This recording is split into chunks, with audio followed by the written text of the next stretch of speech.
लोग नदी को देख के काफ़ी एक्साइटेड होते हैं। जब भी हम नदी को देखते हैं तो हम ऐसा सोचते हैं कि हम उसमें कूद कर नहाएं, और कई लोग उसमें कूदते भी हैं ये अंदाज़ा लगाए बिना कि वो कितनी ज़्यादा गहरी है और उसमें कौन कौन से जीव जैसे सांप या मगरमच्छ भी हो सकते हैं। लेकिन गाइस यू नो व्हाट, इन चीज़ों से तो आप बच भी जाओ, लेकिन क्या हो अगर उस नदी में कोई दानव रहता हो? उससे बचना लगभग इम्पॉसिबल है। तो कौन है वो नदी का दानव और दानव कैसे बना, और उसने ऐसा क्या डिस्टर्बिंग किया इस स्टोरी के कैरेक्टर सुमन के साथ, जिसे जानने के बाद गांव वालों के होश उड़ गए? वो जानने से पहले हेलो गाइस, मेरा नाम है अविनाश कुमार और आप देख रहे हो स्टोरीज।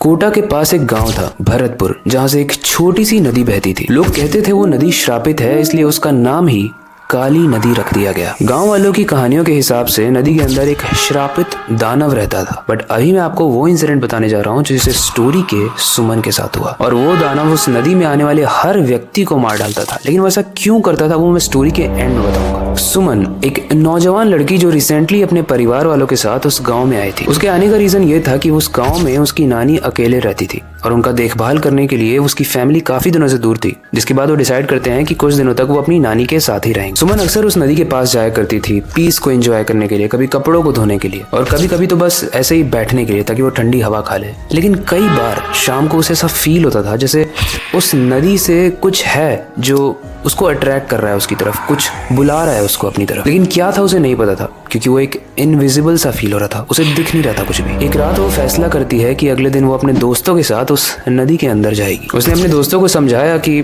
मेरे साथ प्लीज चल लो, क्योंकि नानी मुझे अकेले वहां जाने नहीं देंगी। लेकिन गाइस जैसे ही वो नदी के पास पहुंचती है सब कुछ बदल जाता है। चांद की रोशनी में नदी का पानी चमक रहा था। उसे याद है कि जब से वो इस गांव में आई है वहां के लोग कहते हैं कि इस नदी में कुछ तो है। तो आज सुमन ये डिसाइड करती है कि वो सब कुछ जो गांव वाले कहते हैं वो अपनी आंखों से देखेगी। लेकिन जैसे ही वो नदी के पास जाते हैं उस नदी में से बहुत बड़ी लहर उठती है, इतनी बड़ी जो कि नॉर्मल तो बिल्कुल नहीं थी। ऐसे में सुमन क्यूरियस होकर पूछती है अपनी दोस्त सीमा से, ये क्या था? सीमा खुद डर चुकी थी, उसका चेहरा एकदम पीला पड़ चुका था। वो काफी घबराते हुए कहती है, सुमन हमें यहाँ से तुरंत भाग जाना चाहिए। सुमन एक गहरी सांस लेती है और अपने पैरों को आगे बढ़ाती है, लेकिन तभी उस नदी में से जो आवाज आ रही थी बहुत तेज, वो शांत हो जाती है और अचानक से एक ठंडी सी हवा चलने लगती है उनके पास। लेकिन जब तक वो इस चीज को रजिस्टर कर पाते कि ये सब क्या हो रहा है उनके साथ, एक बड़ा सा साया उन्हें दिखता है। सुमन अपने डर को छुपाती है और उन सारी चीजों को इग्नोर करने की कोशिश करती है जो भी वो अपना आंखों से देख रही थी, ये सोच के कि शायद ये सब रियल नहीं है। लेकिन वो कितना भी इग्नोर कर ले, वो ठंडी हवा बढ़ती गई और वो साया भी उसके करीब आता गया।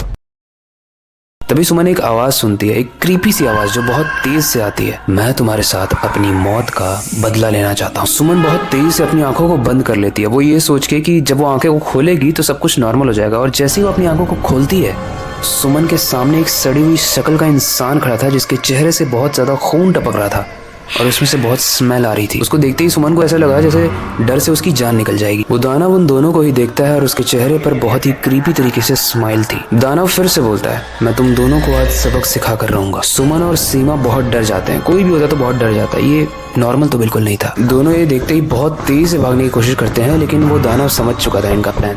अचानक उस पानी की लहरों में बहुत तेज से हलचल होने लगती है, बहुत तेज आवाज आती है और नदी के किनारे से वो दानव निकलकर इन दोनों को अपने हाथों से पकड़ लेता है और बोलता है कि अब मैं तुम्हें नदी में डुबा दूंगा और तुम्हें अब कोई भी नहीं बचा सकता। चारों तरफ बस दानव की आवाज थी, ऐसा लग रहा था कि कहानियों से निकलकर कुछ असली बन गया हो। इस अगले दिन गाँव वालों को नदी के किनारे सीमा और सुमन की बॉडी तैरती हुई मिलती है जो कि डेड थी। गांव वालों का ये मानना है कि उस दानव के साथ साथ सीमा और सुमन भी एक भूत बन चुकी हैं और नदी के पास से उनकी भी आवाजें रात में आती हैं। जब पुलिस ने आके इन्वेस्टिगेशन किया और पूछा कि यहाँ पे ये सब हो क्यों रहा है, तो उस गांव के सरपंच ने उस दानव की कहानी सुनाई। दरअसल राजू नाम का एक मजदूर इस गांव में रहने आया था काफी दूर से। उसके पास कोई नौकरी नहीं थी, ढंग के कपड़े नहीं थे, लेकिन चैन से नहाने के लिए वो उस नदी में गया था। रास्ते में जाते वक्त उसे कुछ लोग मिलते हैं जो उसके कपड़े को और उसका हुलिया देखकर हंसने लगते हैं। वो ये सारी चीजें इग्नोर करता है क्योंकि वो ऑलरेडी सैड था, वो बस नदी में नहाना चाहता है और अकेले एंजॉय करना चाहता है क्योंकि और कोई उसका दोस्त था नहीं। वो जैसे ही नदी में पहुंचता है, ये लोग जो उसका मजाक उड़ा रहे थे ये भी वहां पे आ जाते हैं। लेकिन ये जाने बिना कि नदी कितनी गहरी है, राजू उस नदी में कूद जाता है और जब वो डूब रहा होता है वो हेल्प के लिए चिल्लाता है। लेकिन ये सारे लोग उसे देखकर उसका मजाक उड़ा रहे होते हैं, उस पर हंस रहे होते हैं और बोलते हैं कि कितनी गंदी एक्टिंग कर रहा है डूबने की। एंड गाइस देखते ही देखते वो राजू डूब जाता है। और यही रीजन है कि वो आज भी वहाँ पर एक दानव, एक भूत या अपने हिसाब से लोग उसका अपना अपना नाम देने लगते हैं। एंड गाइस यही रीजन है कि वो आज भी उस नदी में आत्मा बनकर सारे लोगों से बदला लेता है। गाइस ये स्टोरी हॉरर तो थी, लेकिन उसके साथ हमें एक लेसन भी देके जाती है कि हमें किसी का भी मजाक नहीं उड़ाना चाहिए, क्योंकि कुछ लोग आपसे बदला जरूर लेते हैं। इट डजंट मैटर कि वो जिंदा है तब लें या मरने के बाद लें। वेल, स्टोरी आपको कैसे लगी? इस स्टोरी से रिलेटेड कोई भी फीडबैक हो तो आप कमेंट सेक्शन में जरूर बता सकते हो। आपके पास कोई टॉपिक है जिसे आप चाहते हो हम नेक्स्ट स्टोरी में कवर करें तो आप कमेंट सेक्शन में जरूर बता सकते हो। आपके सारे ही कमेंट्स हमारे लिए बहुत ज्यादा वैल्यूएबल होते हैं। बाकी अब वक्त आ चुका है इस स्टोरी को एंड करने का और नई स्टोरी पर काम करने का, लेकिन जाने से पहले बस एक ही चीज कहना चाहूंगा, स्टोरीज डिफरेंट होती हैं लेकिन लास्ट वाला पार्ट नहीं।